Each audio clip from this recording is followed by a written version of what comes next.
औरतों और बच्चों को अगवा करने के बाद फरोख्त करने वाला गिरोह बेनकाब।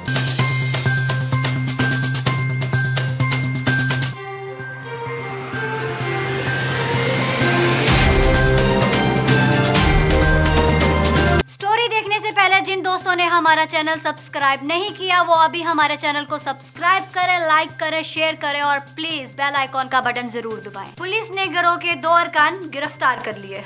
मुलजमान के कब्जे से एक खातून, 4 बच्चे बाजियाब। उस वक्त अगवा किया गया जब वो अपने बच्चों के साथ रुस्तम जा रही थी। पर्दा फरोश ग्रुप ने खातून की 14 साला बच्ची को पंजाब में फरोख्त कर दिया। मर्दान पुलिस ने चकवाल में छापा मारकर खातून और उसके 4 बच्चों को बाजियाब करा लिया। देखिए नाजरीन, वैसे तो इंसान दूसरे इंसान को दुख और तकलीफ देने के लिए नए नए तरीके ऐजाद करता रहता है, कभी कत्ल, कभी डकैती और कभी रिश्तों में दरारें डालकर। आए रोज आप सुनते रहते हैं कि कुछ लोगों ने लड़की को अगवा कर लिया, बच्चे को अगवा कर लिया।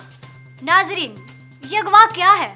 ये वो घिनौना जुर्म है जो किसी को उसके खानदान से और माँ बाप के प्यार और लाड से और भाइयों की शफकत से महरूम कर देता है। नाजरीन, लोग ऐसा क्यों करते हैं? क्यों एक माँ से उसकी औलाद को छीन कर उसके दिल को हमेशा के लिए छल्ली कर देते हैं? क्यों उन बच्चों को उनकी जन्नत से हमेशा के लिए दूर कर देते हैं? क्या उनके अपने अंदर दिल नहीं होता? क्या उनके अंदर कोई एहसास नाम की चीज नहीं होती? क्या उनकी अपनी औलाद नहीं होती? क्या उन्हें औलाद और माँ बाप के जज्बात और प्यार को समझने की सेंस नहीं होती? खुदारा ये जुल्म मत करें।